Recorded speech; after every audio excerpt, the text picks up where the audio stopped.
Did you know that not all Christian weddings include vows? Or that in Orthodox Church, marriage doesn't end after death? Hello! If you're new here, my name is Sona.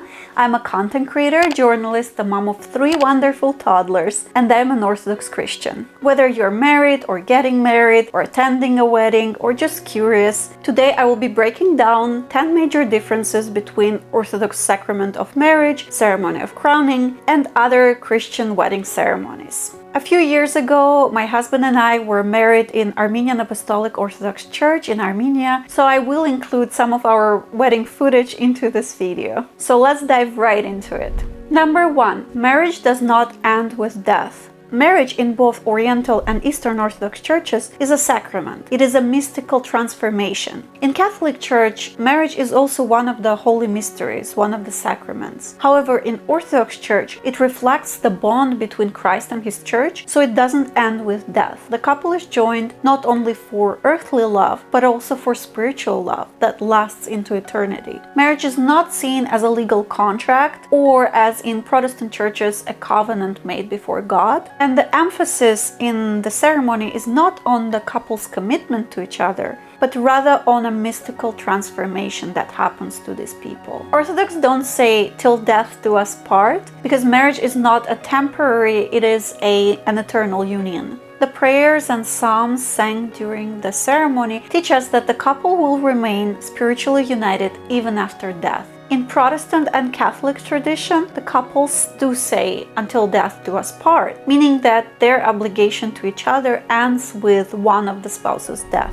Number 2. The ceremony of crowning is a symbolic kingship. In Armenian Apostolic, in all Oriental Orthodox churches as well as in Eastern Orthodox churches, the crowns, in Armenian it's called narod, in Greek stephana, they're placed on couples' heads, symbolizing their new role as a king and the queen of their household, of their little church. It also symbolizes the crown of martyrdom, the crown of thorns, because in their hardship, both spouses get sanctified. The crowns represent the couple's authority, responsibility, and mutual understanding of their role on this earth. The couple is called to give up their own desires and ambitions in order to serve each other.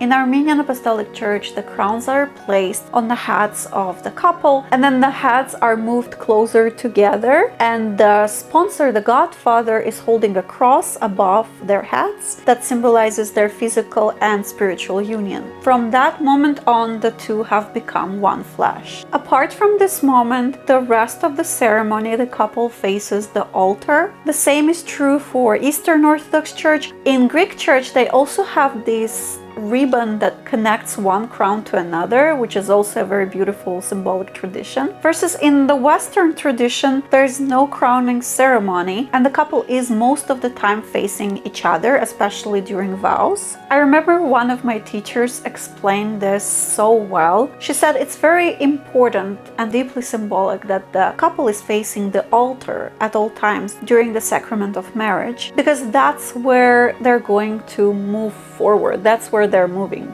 towards God, towards the altar, towards the eternity. They face the altar because they're making a vow to God, not to each other, but to God and to the church and to everyone who is present at church. And when you're facing each other during the ceremony, you are moving towards each other. And if you are facing each other during the ceremony, that is your direction of life. You're moving towards each other, and eventually you are going to bump your heads. Meaning, if you are seeing only each other in the marriage, then inevitably you are going to reach a dead end at some point. This was a personal interpretation of my teacher. It's not an official one, but I thought she explained it really beautifully. So as I said, in Catholic, Anglican, Protestant churches, there is no ceremony of crowning, and the main visual representation of the ceremony is the exchange of the wedding rings that symbolize lifelong commitment. In some Eastern Orthodox traditions, those crowns from the ceremony are removed and then placed back on their heads during their funeral, reinforcing this idea that marriage is eternal. The rings are present in the Orthodox ceremony as well. The priest blesses the rings, reading verses from Psalm 145, and the wedding rings are placed on the left hand in Armenian tradition and right hand in the Eastern Orthodox tradition. I couldn't find a reliable resource that would explain why Eastern Orthodox Church have this tradition of placing the ring on the right hand and why Armenian tradition and the Western tradition has it on the left hand. The best explanation I found is that the left hand is closer to heart and the right hand is associated with authority, strength, and blessing. We know that the priests are blessing with the right hand. In Mark 16:19, Christ ascended and sat at the right hand of the Father. Also, the sign of the cross is made with right hand. So there are a lot of reasons why they chose to do right hand in opposition to the tradition that is much older of placing the ring on the left hand. The left hand tradition comes from ancient Rome. They believed that vena amoris, the vein of love, ran from the left ring finger up to the heart. And even though Armenia became the first Christian nation in the world in 301, it was still largely influenced by Roman traditions and customs, so they adopted this left-hand tradition. Number 3.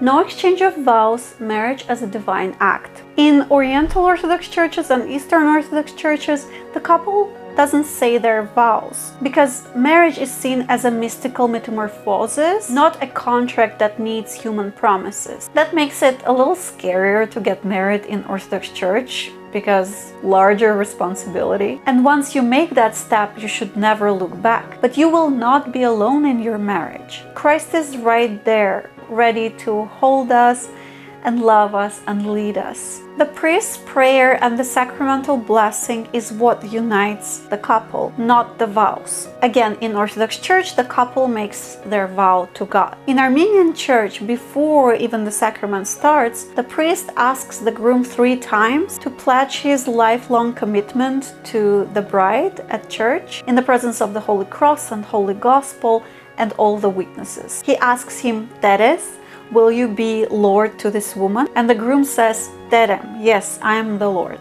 With this, he promises to give himself fully in love and faithfulness to his spouse, as Christ gave himself for his bride, the church. Then the priest asks the bride, Hanazandes, will you be obedient to this man? And she says, Hanazandem, I will be obedient. And with that, she testifies that she will be obedient to her husband as the church is to Christ, as the head of the body, the church. These qualities of sacrificial love remain with the couple, even in eternity. This is definitely not about the man becoming the master and the woman becoming a servant, but rather man becoming like Jesus, the master who came to serve and give his life for church. And the woman becomes like church, the temple of the Holy Spirit, the sanctuary of faith, hope, and love. Most religious services include vows, with the part which is central to the whole ceremony, which is the part where they say, I do. Because the marriage here is based on the personal commitment of the couple. And that's more of a statement of intention to marry in the eyes of law. The pastor witnesses or reads the vows and then the couple repeats them. But the couple basically marries themselves by their own consent, versus in Orthodox Church, it is a vow to God. Number 4, different procession and entrance. In Orthodox Church, the couple enters the church together, which symbolizes equality and unity in God. In the Western tradition, the groom is already waiting for the bride at the altar. But in Orthodox Church, if the couple was previously engaged, they're already entering as a couple, even before the sacrament starts. Also, in Catholic, Anglican, Protestant tradition, the father of the bride escorts her down the aisle. We did some sort of variation of this tradition with our wedding, where my dad gave me away to my husband, but that was in the gates before the church. And then my husband and I enter the church together. This is actually a medieval European tradition, which symbolizes the transfer of authority. The father was the head of the bride, and now the husband is. In Armenian Church, the couple, as they enter the church, first approach the threshold before the altar with a fence, where the priest stops them and asks them, will you be Lord to this woman and will you be obedient to this man? And only if they say yes, they're allowed to approach the altar and the sacrament starts. Number 5, godparents or sponsors play a significant role during the wedding and after the wedding. In both Oriental Orthodox churches and Eastern Orthodox churches, godparents play nearly a central role in the whole wedding. In Armenian, godparent is kavod and his wife is kavorkin, the wife of kavod. Kavod and kavorkin, it can be only godfather, but there has to be at least godfather. They serve, or he serves, as the main sponsors of the wedding. They stand right next to the couple, next to the altar during the sacrament, and in some cases they place the crowns on the heads of the couple. During the ceremony of crowning in Armenian Church, as I said before, the godfather holds the cross above the heads of the couple that symbolizes their union under the sign of the Holy Cross. But the role of godparents doesn't end there. Usually godparents are older, wiser, married people who stand responsible before God for their marriage, for the success of their marriage. Godparents are usually chosen by the groom and have deep spiritual connection to the couple. They're meant to spiritually guide the couple throughout their lives, support them financially when there's a need in that, and just be there for their godchildren. Usually the couple and the godparents maintain lifelong relationship with each other, showing support in the spiritual and marital journey. In many cases, godparents also contribute to the cost of the wedding, whether they buy the rings or just help to cover the expenses for the wedding. In some Catholic cultures, especially in South America and Philippines, the roles of the sponsors during the wedding, padrinos and madrinas, take on symbolic roles of presenting the rings, the veil, and the cord. But from what I know, they're not obliged to be sponsors of the couples forever. They can still serve as spiritual mentors for the couple if they wish so. Number 6, the role of bridesmaid and best man are overrated. In Catholic and in Protestant Christian tradition, the best man and the maid of honor are the most important witnesses of the wedding instead of godparents. Usually they are best friends of the bride and the groom. In modern variation of this tradition, there are multiple bridesmaids and multiple best men. But as far as I remember, there's only one best man standing with the groom at the altar. Correct me if I'm wrong. So basically their role is to prepare the bride and the groom for the wedding, to assist them in any way possible. The maid of honor helps the bride to get dressed and holds her veil and holds her bouquet and, assists her throughout the wedding. And the best man holds the rings during the ceremony. That's all he does. Also, the best man and the maid of honor sign the marriage license as witnesses, and they deliver a toast at the reception. They definitely don't take responsibility of being spiritual guides for the couple. Now, in traditional Armenian weddings, the best man is usually the brother of the groom, and the maid of honor is the sister of the bride. In our situation with my husband, it was perfect because he only has one brother and I only have one sister. I have no idea what happens when people have multiple brothers and sisters, but yeah, how do they choose?